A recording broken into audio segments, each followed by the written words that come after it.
Hi, I'm Jen Rubin, editor-in-chief of The Contrarian.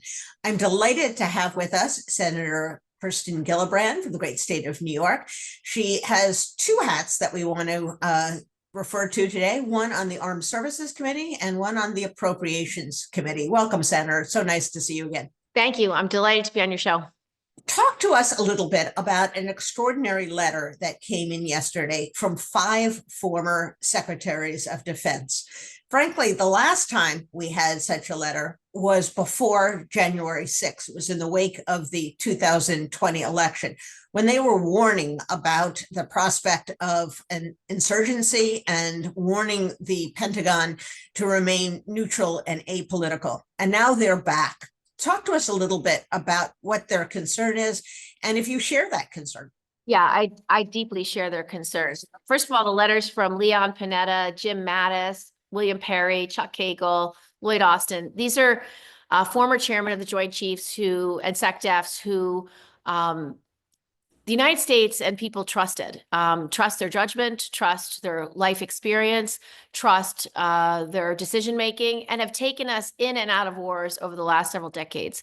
So their judgment matters. And what this letter says is quite unique. I've never seen such type of public statements against a sitting president.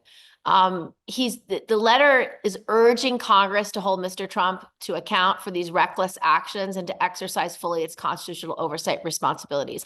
Now, hopefully this is a letter that is reverberating amongst Republican leaders in the Senate, because the Democrats have done everything they can to vote against Trump, trying to change legislation. Whenever we get a vote, we at least have a 60-vote threshold there. So we've been trying very hard to stop some of the more harmful things.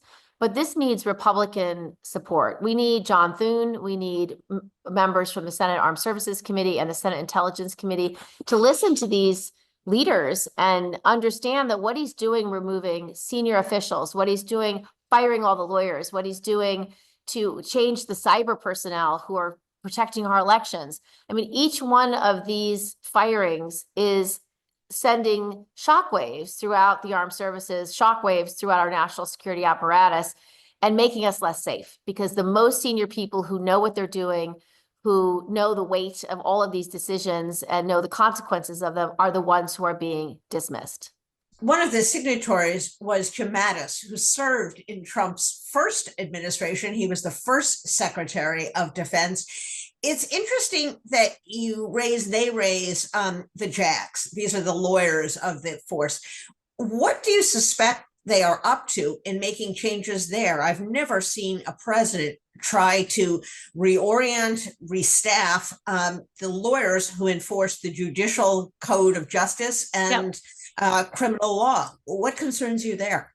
Well, first of all, you know the battle that Joni Ernst and I and other senators have waged over the past 13, 14 years to change how the military adjudicates sexual assault, rape, and murder within the military, to make it more professionalized, more senior JAGs doing these cases, as opposed to commanders making judgments about whether a crime's been committed. We move that to professional, seasoned military attorneys. And so those are the people he's firing. And we just got the complement up to the level it needs to be to adjudicate all these cases and to make these fundamentally important decisions about whether crimes have been committed and whether they should be prosecuted.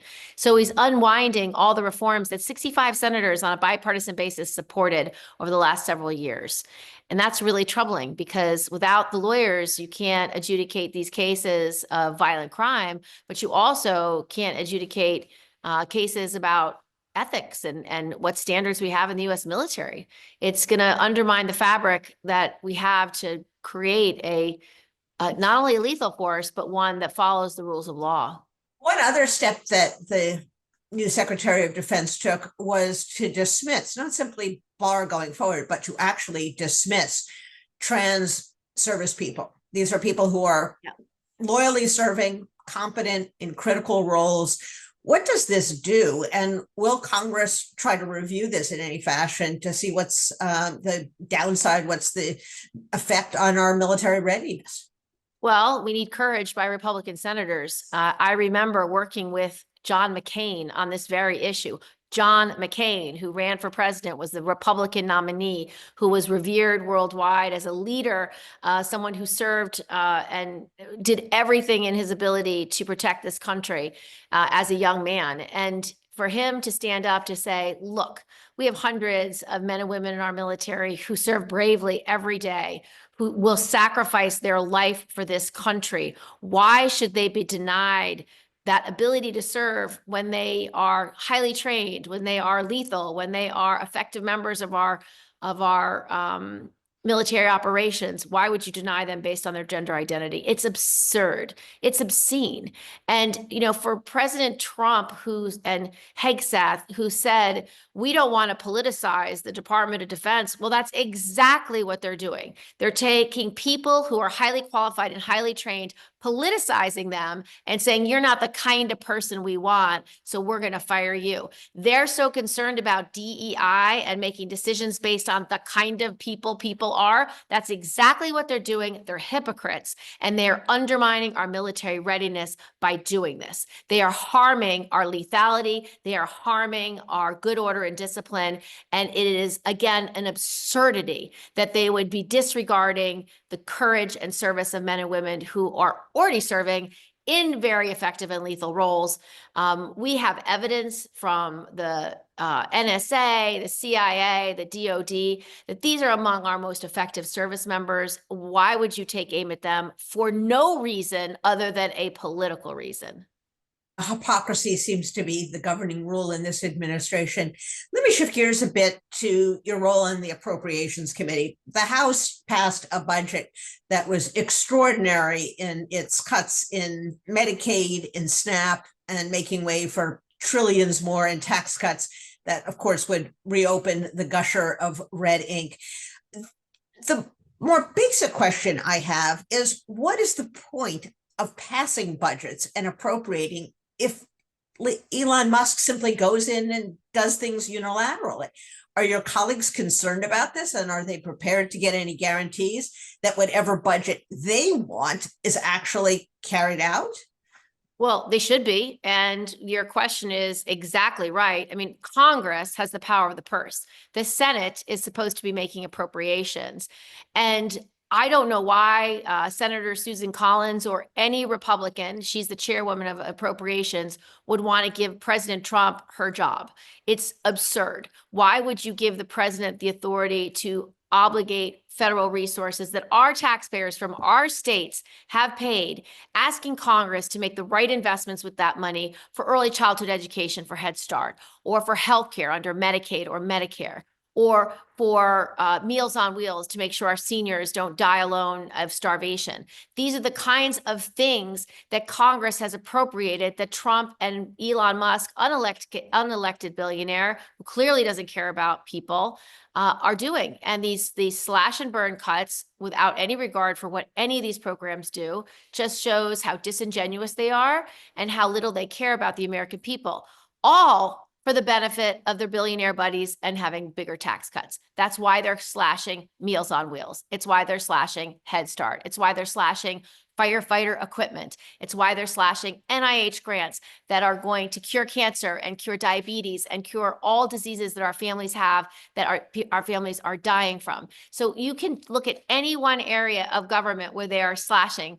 It is all in favor of tax cuts for those billionaire buddies who were up on that platform when President Trump got sworn in, just waiting to receive their tax cuts. I want to ask a question I get asked constantly, and that is, what will it take for Republicans to grow a spine, to wake up, to respond?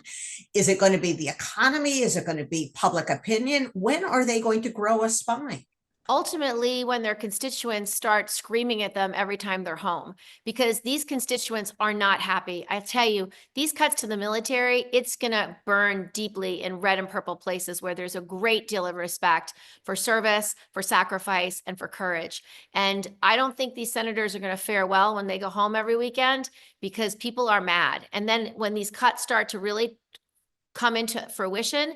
And, you know, their sick daughter who's in an NIH trial can no longer get the life-saving medicine, or their special needs son who needs an individualized education plan no longer has one because he's defunded the Department of Education.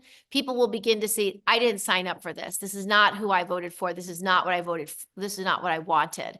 That will make a difference. And I'm hopeful that when people begin to feel the horrible burdens that Trump is creating on hardworking families across this country, they will fight back. They will demand better. They will push their representatives.